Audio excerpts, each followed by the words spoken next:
What is going on, guys? I just wanted to show you guys my custom 5-inch intake for the 6th Gen Camaros. Obviously, with the high ram, lid spacer, stroker, E85, what all I have done with mine, this little rotofab just wasn't cutting it much anymore, and I thought I needed to do something different, so I took matters into my own hands because everybody with these cars that want to go fast always decides to cut out the front hood latch and run hood pins and all that, and I really wasn't a fan of that. So I'm like, you know what, I got this inspiration from somebody in the GPI community. Made a post like 4 some years ago about him using the air raid 5-inch tubing and made something. I just used the first 90 and straight, and with a green filter, 5-inch green filter, 9 inches long. Got it from Summit. It was about 65 bucks. Of course, the tubing was 178, I think, from Summit as well. Got this coupler off Amazon. This is actually a 4 1/4 to 5-inch coupler. Of course, it's angled a little bit here because it doesn't fit perfect, but it's sturdy and it's not moving, so it's really not that bad. I did have to get to cutting this for the MAF sensor. Yes, of course, 5-inch tubes really aren't happy with just the mass airflow flowing, so you got to go speed density.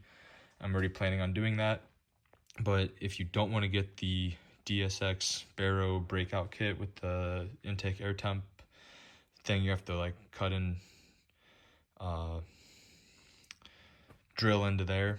You could just leave that because you still have to record humidity, barometric pressure, and intake air temperature somehow. And usually how they recommend it is like right after the throttle body right there. So I wanted to kind of keep it simple for me. That bung was either 20 bucks from Summit or there's multiple places, but it's the same one as the LS3 and LS7. As you see, I just cut around it and put a little bit of silicone. I don't think you can really see it, but just to make sure it's sealed. Not too bad. Overall, I maybe have an hour and a half into this. It really wasn't that bad. Really waiting on parts was the worst part. Instantly, tuned by Ben from GPI, so he knows his stuff very well, and I trust him. He makes my car run amazing. The car started, it was right at like 14.7, exactly how it should be. Instantly, as it started reading everything, it kicked to like up to 20-to-1 air fuel ratio, which means it's running really lean, which means it's getting a lot more air. So my goal with this is to see over 100 kPa. I think that'll be doable. What I was having the issue with before with the rotofab is it would start at like 96, 97-ish, and every 1,000 RPM it dropped by 1. So at the time I was at 7,000 RPM, I actually saw it drop down to 93 kPa, which means I'm having an intake restriction because, I mean, the heads flow good. The intake, of course, is the best really you can get without, going extensive. High rams are good. I do have 1 7/8 inch headers, but I don't think the 2-inch would really benefit me very much. It might be something I do down the road, but it's not anything I'm going to do right as of now. So I'm like, well, you know what? Let me just see what this does. So instantly, it's already running links. It's getting a ton more air, even with the hood shut. I did have to trim the hood just a little bit more, but overall, really not that bad.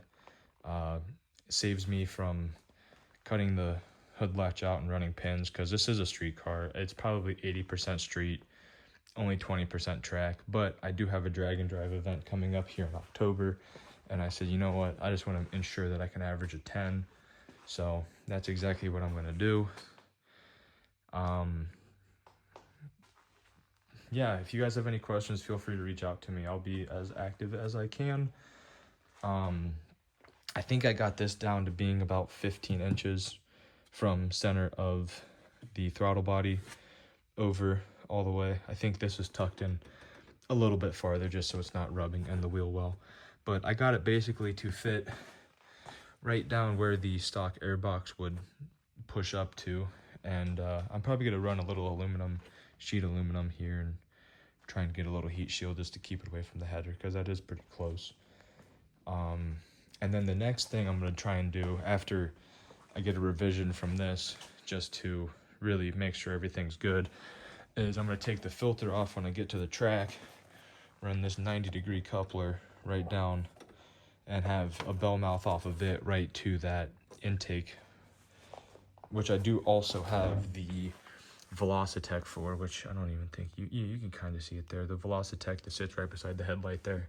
So I'm gonna have all the air I can get directed over to there to make sure that everything that I need to do to get air for this style intake is good, because I know all the fast guys run the throttle body off the velocity stack off the throttle body and right off the right over the radiator, but I was like, you know what, I really don't want to cut my car up anymore, because I might have visions of boosting it down the road, so I just don't want to lose my privilege of having to go to a hood latch, which, again, simplicity and really just having to cut the hood a little more is really the only cutting I had to do.